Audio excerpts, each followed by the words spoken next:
Hi, this is week 18 of chemistry, and in this week we'll be talking about the following topics. We're going to go ahead and talk about empirical formula, we're going to go ahead and talk about molecular formulas, and we're also going to go ahead and talk about hydrates as well. So let's go ahead and get started. For our lesson objectives, students will be able to calculate the empirical formula and molecular formula of compounds, and students will be able to calculate the formula of a hydrate molecule.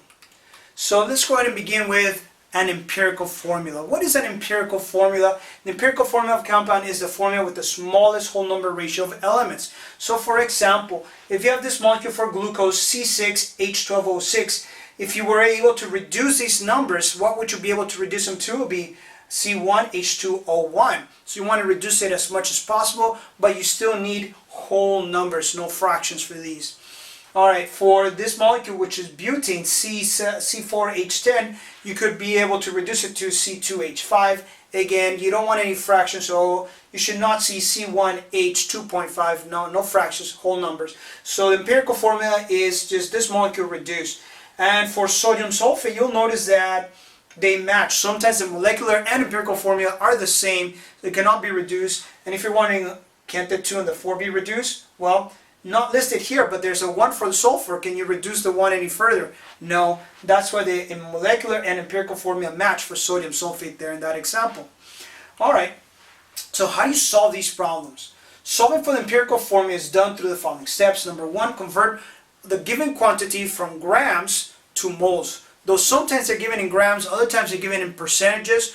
Treat the percentages as grams. So you just take your grams, switch them to moles. That's going to be number 1. Number 2, you're going to go ahead and look at all your answers, and you're going to divide all of them by the smallest answer. And what you're looking for right there is you can get whole numbers. And if all of the answers are whole numbers, then you're done. Only step 1 and 2 are required.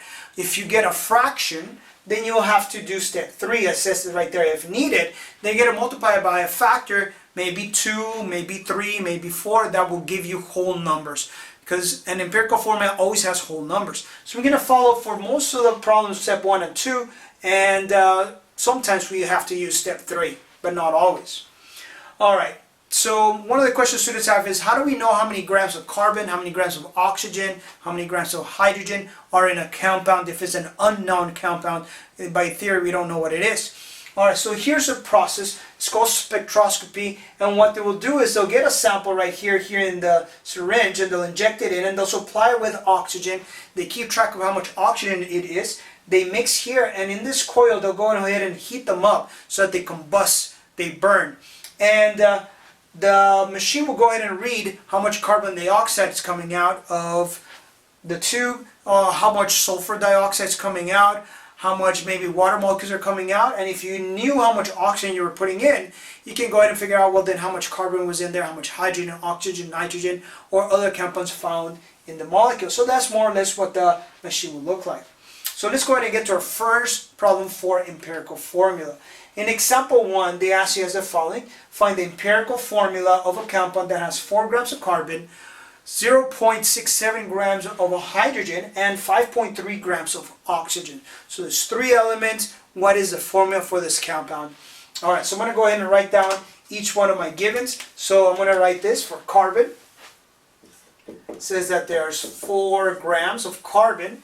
Next, I'm going to go ahead and write underneath it hydrogen. That is a small amount. It is 0.67 grams of hydrogen. And the last one is oxygen.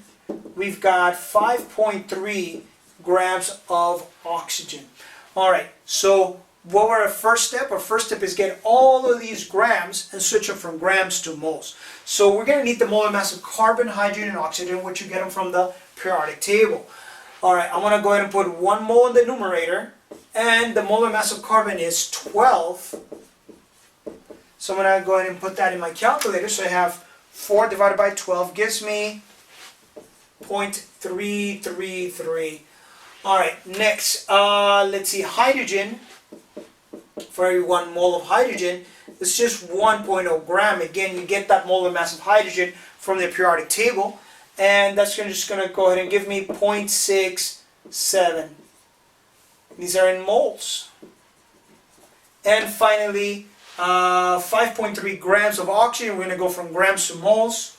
So it's going to go ahead and be 1 mole in the numerator. Molar mass of oxygen from the periodic table. We're going to round it off slightly. it's going to go ahead and be 16. So 5.3 divided by 16 gives me 0.331 moles. All right, so now I have all of those. I'm going to go ahead and divide by the smallest of my answers. That will be the smallest of my answers, 0.331. So I'm going to divide all of them by the smallest answer, and hopefully that will give me whole numbers.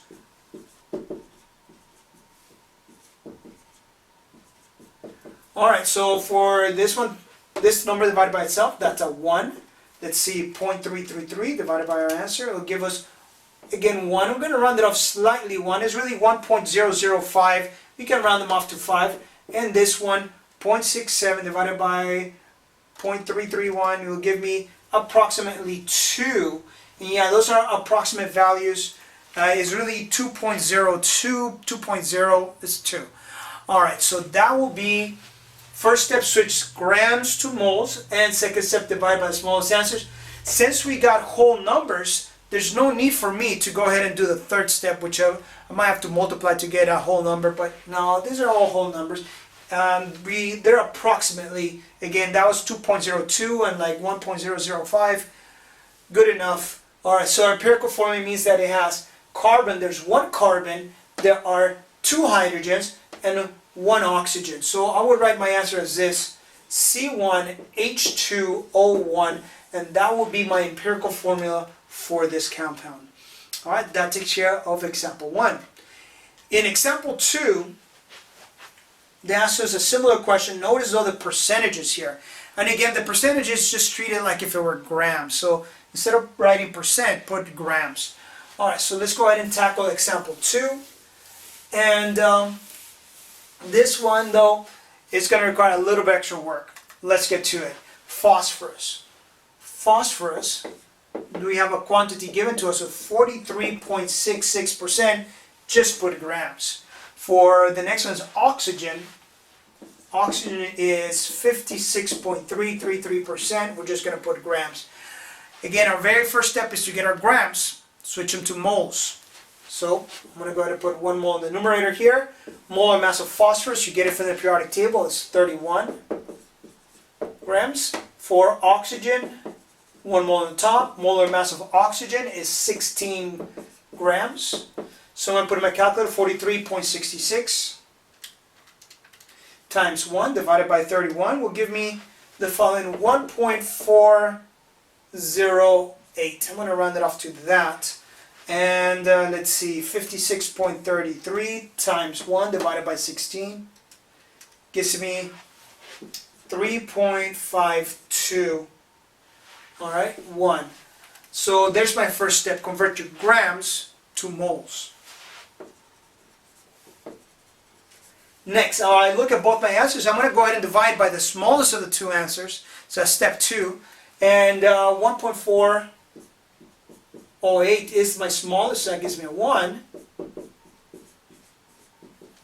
Let's see, divided by 1.408, that gives me 2.5. So is my answer P1O2.5? No, it's not. Why not? Because we got a fraction there, half an oxygen. There's no such thing as half an oxygen atom, right? No half atoms. So now this is when step 3 is needed. If needed, you multiply by a number that's going to give you a whole number. Alright, so what can we multiply these to so that it can give me a whole number? So I can multiply them both by 2, and yeah, you multiply both. Alright, so that's going to give me a whole number. So it is P2, because 1 times 2 is 2, and O5, and that is our answer. So when you get fractions here, then you got to come up with a number, usually multiply by 2, by 3, by 4, those are the most common ones, so that you can get whole numbers, and that is our empirical formula for example 2. In the previous section, we looked at empirical formula and how to figure it out. Now, empirical formulas will go ahead and help us to go ahead and figure out the molecular formula, which is what you really want. What exactly is this compound that you're looking at? So we're going to go ahead and work on that. So molecular formula of a compound specifies the actual number of atoms in each element in one molecule. So no longer just the lowest whole number ratio, but how many oxygens are really there, how many carbons, how many hydrogens. So it'll give us the actual number of elements present in that compound. Okay, so how do you go about solving for it? It says to solve for the molecular formula of a compound, divide the molar mass by of the molecular formula by the molar mass of the empirical formula. That's it. Now, we will use what we learned previously for empirical formula in this problem. Now, the molar mass of the molecular formula will be given to you. If you're wondering, how do we know how heavy the molar mass of a molecule that is unknown? How do we figure that out? There's a couple processes. For example, mass spectroscopy, that's will be one process. Another process will be using the ideal gas equation and vaporizing the molecule you're solving for, and using that to figure out how many moles are present, and then using a scale to figure out how many grams that specimen weighs, and then you can go ahead and get the molar mass from grams over moles. Alright, so that's how they're going to be found, but for us they'll be given to us. So let's go ahead and take a look at our next example. Example 3 it says an unknown substance has a molar mass of 58 grams per moles. And again, that was found experimentally. It says the sample contains 96 grams of carbon and 20 grams of hydrogen. Find the empirical formula like we did before and the molecular formula. Again, the molecular formula is going to be this molar mass divided by the molar mass of the empirical formula, and that's how we're going to go ahead and use to find it. Alright, so let's go ahead and get started. So first step is solve for the empirical formula like we've done in the previous problems. So I'm going to go ahead and get my 96 grams of carbon. Here they are, 96 grams of carbon. And write it here, carbon, I've got 96 grams, and I also got 20 grams of hydrogen. 20 grams. So find the empirical formula, very first step, get those grams, switch them to moles. So I'm going to go ahead and do that. So let's say for every 1 mole there are 12 grams. For every 1 mole there are 1.0 grams. 12 is the molar mass of carbon, 1 is the molar mass of hydrogen. You get them from the periodic table. So 96 times 1 divided by 12 is going to go ahead and give me 8 moles. 20 times 1 over 1, that gives me 20 moles. Alright, so nice easy numbers to work with. Next, what I do, step 2, you divide by the smallest of 2 answers. So I'm going to go ahead and divide by 8. So it gives me 1 divided by 8. So let's go ahead and gives me a 2.5. And we've talked about it. Could you really have half a molecule? No, you cannot. So for our empirical formula, is it C1H2.5? No, not really. You cannot have a half. So what do? You got to think of a number that you can multiply these two so they can go ahead and give us a whole number. In this case, more common ones are either 2 or 3, sometimes 4. Those are the more common ones. So it is the empirical formula, EF, or empirical formula is going to be C2, because 1 times 2 is 2, H5. That's our empirical formula. Alright, so we've taken care of the empirical formula. Now let's go ahead and get to how do you figure out the molecular formula. I want to need to get the molar mass of that empirical formula. So it's going to look a little bit like this. So there's 2 carbons and there are 5 hydrogens. Alright, so what I'm going to go ahead and do is I'm going to multiply times their mass, which is 12.0, 1.0 for carbon and hydrogen. So that gives me a 24 and a 5. Add them together, that gives me 29 grams per mole. Alright, so that is the molar mass of the empirical formula. What do I do with that? I'm going to go ahead and divide the molar mass of the molecular formula, 58 grams per mole, divided by the molar mass of the empirical formula. Alright, so that will be molecular formula divided by empirical formula. And that's going to be 58 grams per mole. Again, that was given to me, see right here, over the empirical formula, the molar mass of the empirical formula we just found right here, 29.0 grams per mole. So divide them, what do you get? You get a 2. What does that mean? It means that the molecular mass is twice as heavy as the empirical formula. Twice as heavy. So therefore we have twice as many atoms. So what will be my molecular formula? Whatever the empirical formula is, twice as many atoms. So instead of 2 carbons, it will be 4 carbons. Instead of 5 hydrogens, it will be 10 hydrogens.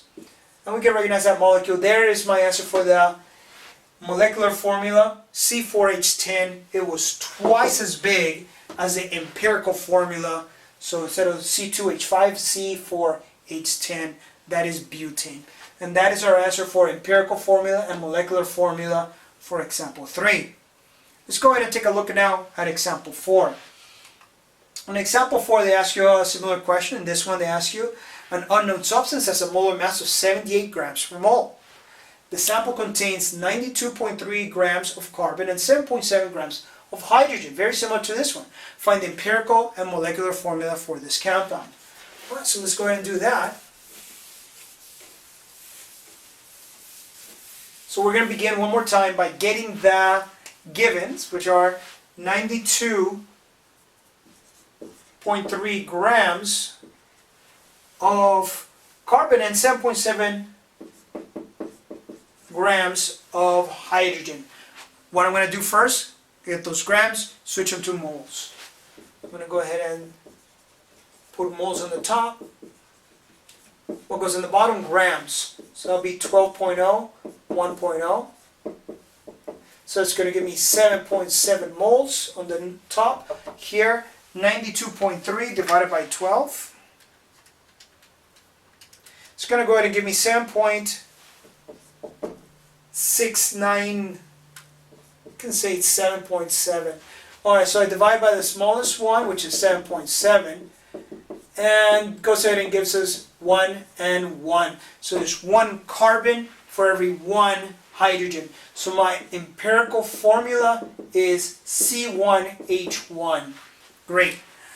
Now that we got the empirical formula, let's go ahead and figure out what is the molar mass of the empirical formula. So I'm going to do that here. There's 1 carbon and 1 hydrogen. Carbon has a mass of 12. Hydrogen has a mass of 1. Multiply, that'll be 12 and a 1. A total of 13 grams per mole. That's the molar mass of my empirical formula. I have the molar mass of the molecular formula. It's given to me 78 grams per mole. So what I'm going to do is going to divide molar mass of molecular formula divided by empirical formula. Alright, so it's going to be 78.0 grams per mole. See, that's given right there. That's the molar mass of the molecular formula. I'm going to divide it by the molar mass of the empirical formula, which you got right here, 13.0. So we put that in calculator, it gives you 6. 6. What does that mean? It means that the molecular formula is 6 times larger than the empirical formula.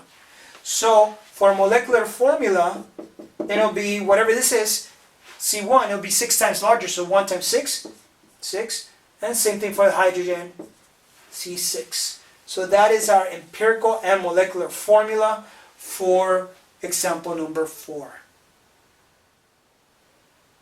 For our last section, we're going to go ahead and deal with hydrates. Hydrates. What is a hydrate? A hydrate is a compound that has a specific number of water molecules bound to it. Now, although there's water attached to the hydrate is still a hard solid. Like in this picture, this is copper sulfate hydrate.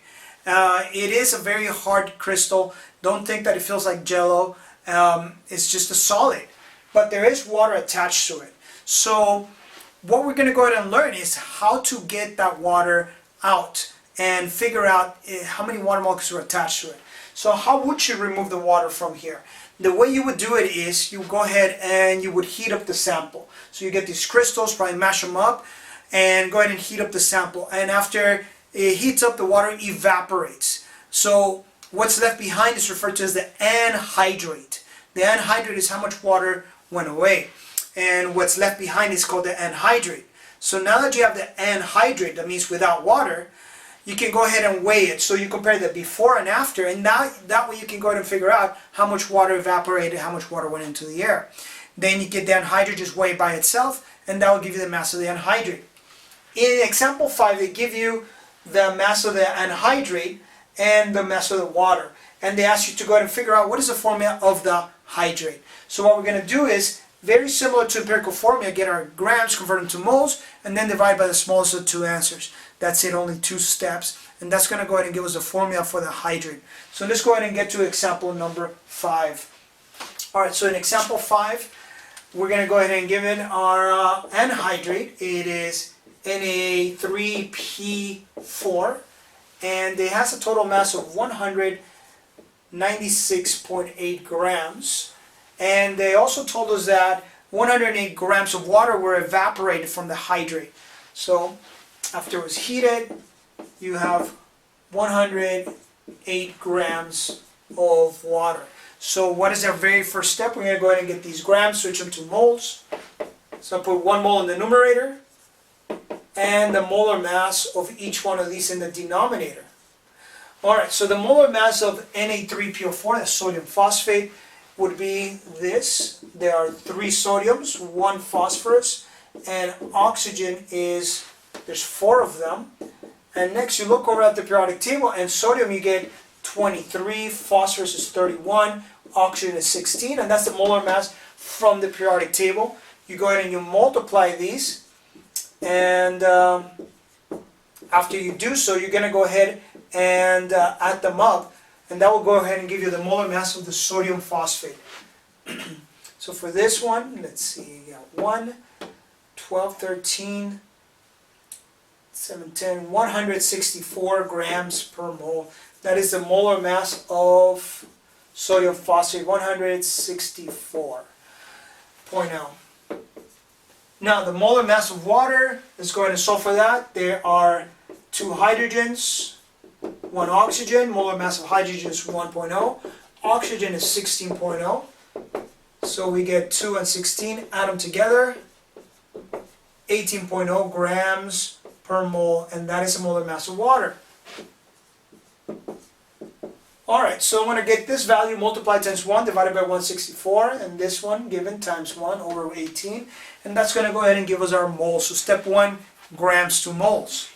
So 196.8 divided by 164, it's going to go ahead and give us 1.2 moles, and 108 divided by 18 gives us 6 moles. What's our next step? I'm going to go ahead and divide by the smallest of 2 answers. Smallest one is 1.2, so that gives us 1.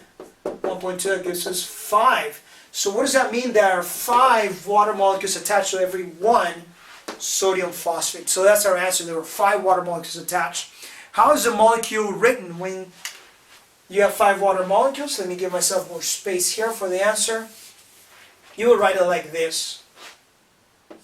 Na3PO4 with a little multiplication dot right there, and they said that there's 5 water molecules, so I write a coefficient 5 in the front and then H2O, and that is how you write the formula for a hydrate. In this case, full name for this hydrate, sodium phosphate pentahydrate. Alright, so that's his name for example 5. Let's go ahead and move along to example 6.